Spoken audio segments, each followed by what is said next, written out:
We continue with the idea that we're not getting enough sleep, enough good sleep, and we need some advice on how to get better sleep so that when we sleep, we actually stay asleep and feel rested when we're done. So to that end, I've invited Sister Jenna. She is a spiritual leader, author, radio, and TV personality. She's a renowned speaker, the founder of the Meditation Museum, and she's here to help us kind of find clarity, power, and insight. Welcome, Sister Jenna. Hello, everyone. Hopefully, after today's discussion, we'll all be able to have a good night's rest. I am new to meditation, but I have done some meditation on the beach. It's very soothing because of the ocean waves. Tell me what's the reason for meditation? Meditation is life. It's, you know how important water is to your body when you drink it? Mm-hmm. Meditation is that important to the soul, to the mind.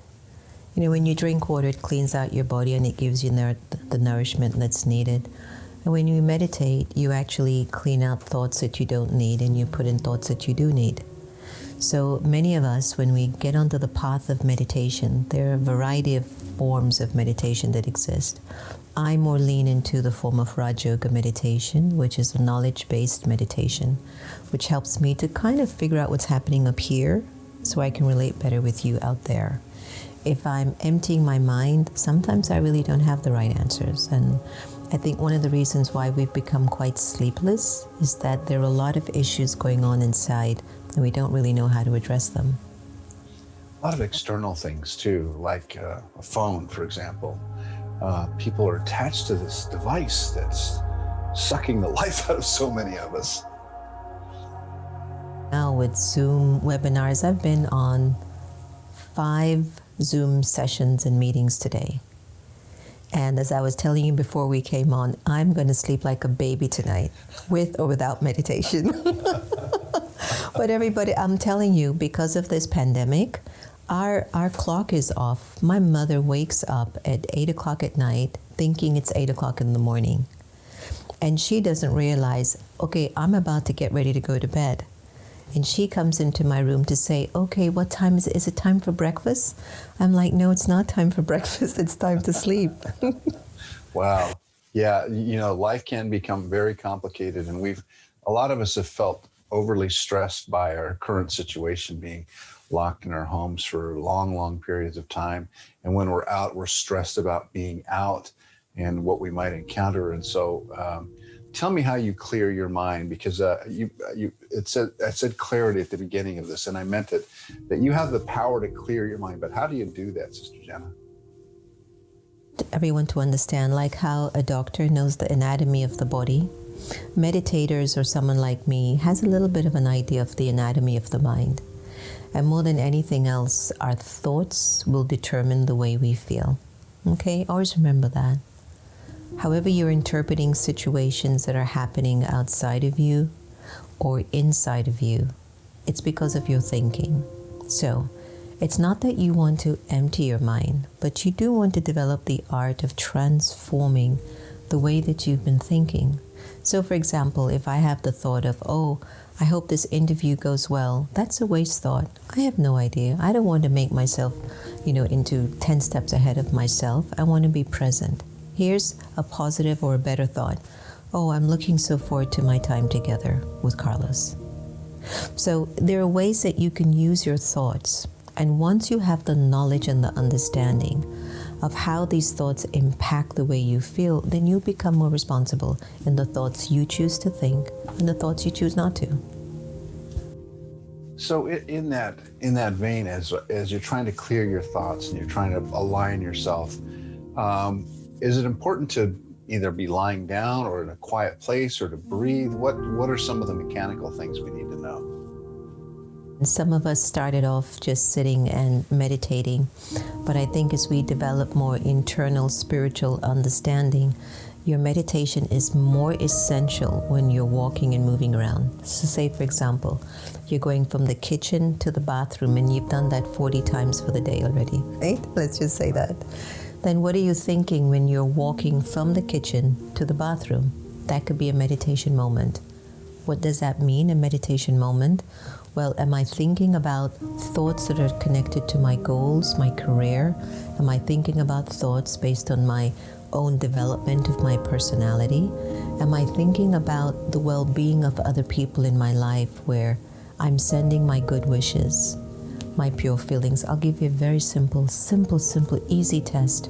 Right now, inside of yourself, send your good wishes and your pure feelings to your spouse, your person, your boss, your neighbor, and wish them to be benefited, to be blessed.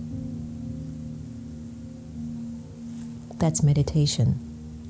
So look at how many opportunities we have during the day that we can put our thoughts and our feelings in check, so that when I put my head on the pillow, I'm not struggling with myself inside. There isn't a war going on inside of me.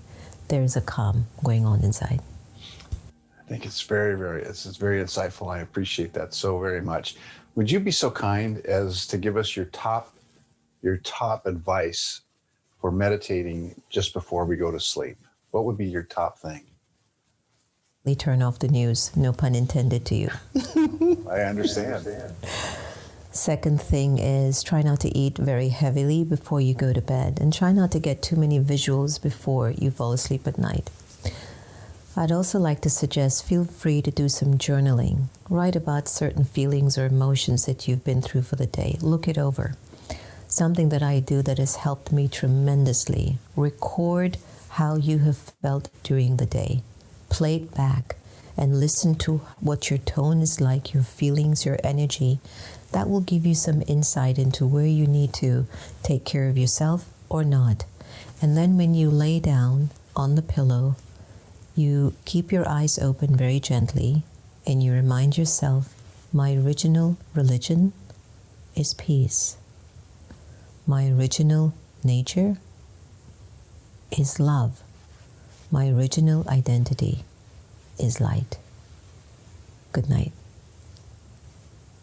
Does wonders. I love that. That's something that I will repeat in my head. I will try to do that, Sister Jenna. Would you be so kind as to lead us in a short sleep meditation? Very simply, take a deep breath in and out. One of the reasons why we sometimes get disturbed is our attachment to our labels.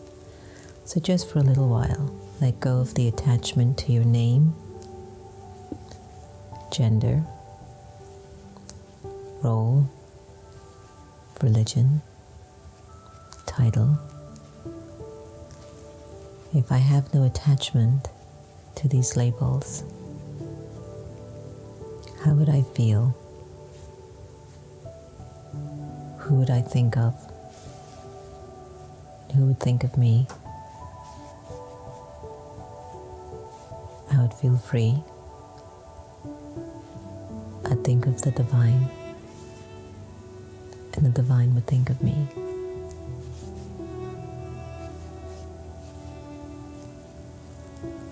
Take a deep breath and exhale.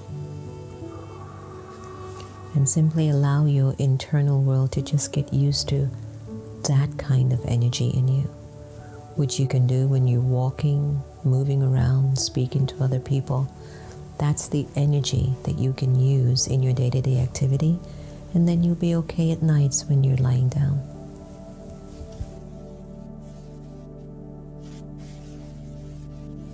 Well, I think it's time we all go to sleep.